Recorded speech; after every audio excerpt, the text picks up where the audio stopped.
This is a quick video showing the mountain gate. The bridge part of the mountain gate was made using mold number 74.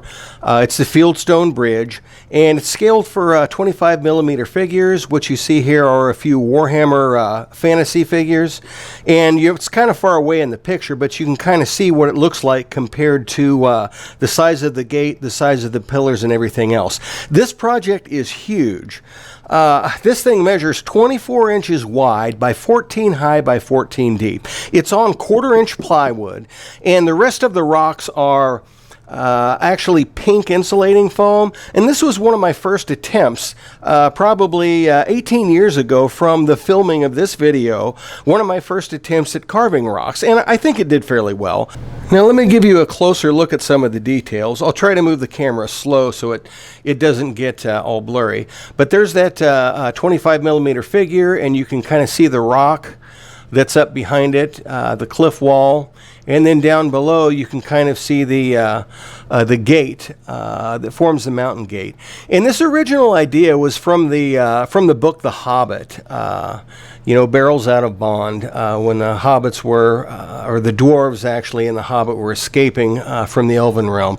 Anyway, that's what I tried to do, and for mold number 74, the bridge, I tried to find a project that would demonstrate what you could do with the bridge.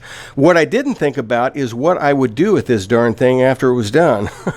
So this takes up a lot of table space. I brought this to Gen Con one year. And I realized it took up so much table space on the booth that I never brought it back again. So it's been in storage all of this time. Let's get around in the other side here. And this was one of my first attempts at water too, so it's not great. I probably could do a better job now using Envirotex light and some of the other materials that I have. But at the time, it was my first attempt at trying to do water too. So this is kind of a first in a lot of ways. Now I do kind of want to show a close-up of the trees. You can see, I don't know if the video will pick that up, but they're kind of brown. They used to be a nice green color.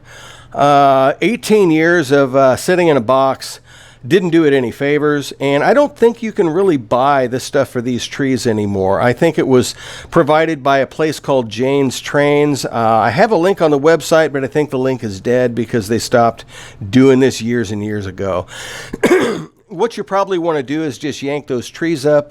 If you buy this on the auction, yank those trees out of there and put your own trees in. They'll look a lot better. Next, I want to spin this around so you can kind of see what I've done on the back. Like I said, this is on, the back is just simply painted gray. So if you wanted this to be, kind of an entrance to a dungeon, your players could sit back behind it, and then you could have your dungeon layout from this side if you want. What I've done is I've just made kind of a simple hole here, so you can see that this actually goes through from the front. You can actually see the gate through the front of it.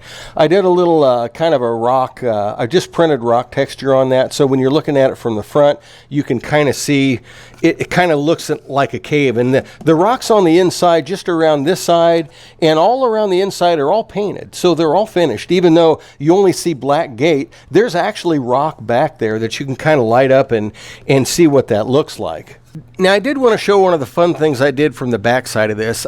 Zooming in here, I got a little flashlight. I don't know if you can see, but there's a little plastic sleeve on one side and then the other.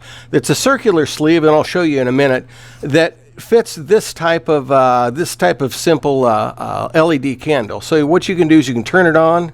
This thing will light up. And what I'm going to do is I'm just going to put it in there by feel. It's pretty easy to put in. It's just a simple little plastic bracket like that. And then now you can kind of see. You see that this little, it's a little circle of plastic right here. I kind of got my finger on it. But that's how it sets in there. It just drops in. And I've got one on the other side as well. So we can light up behind, because the whole back of this is painted, and the inside rock walls are painted as well. Let me put the candle in on the other side and see if this will actually show up through the gate. Okay, I've put the candle in on the other side, and here's the, this kind of just slides into one area here, and it slides in there. And it just kind of drops down, and that's as far as it goes to close it off. Okay, now this is the front view of the mountain gate here. Let's see when I turn off my light if my camera will pick up the lights in the back. Let's see if it can adjust. If I turn that off, yeah, there it is. You can see that they actually glow through there. So With the rest of the lights on, you don't really see it unless you put a few more or put brighter lights in there. But it actually looks like there's torches back inside there illuminating the backside of the cave. Well, that's it for the mountain gate. I am selling this on eBay, so I did go ahead and sign the bottom of it here so that you know this is the actual one that I had created, and it's the only one that I made. And I probably won't make another one because this thing is just huge. It's huge. Anyway, I don't know if anybody will... The shipping's going to be horrible on it if you do buy it, so I don't know that anybody really wants to spend the amount of shipping it costs to have it sent to them. But I'll put it up there anyway and see what the interest is in it. Anyway, that's how the project looks. It's mold number 74, and if you'd like to build something like that, I do have the instructions on the website as to how I built it. This is the original model that I used for all of the photos on the website for the instructions.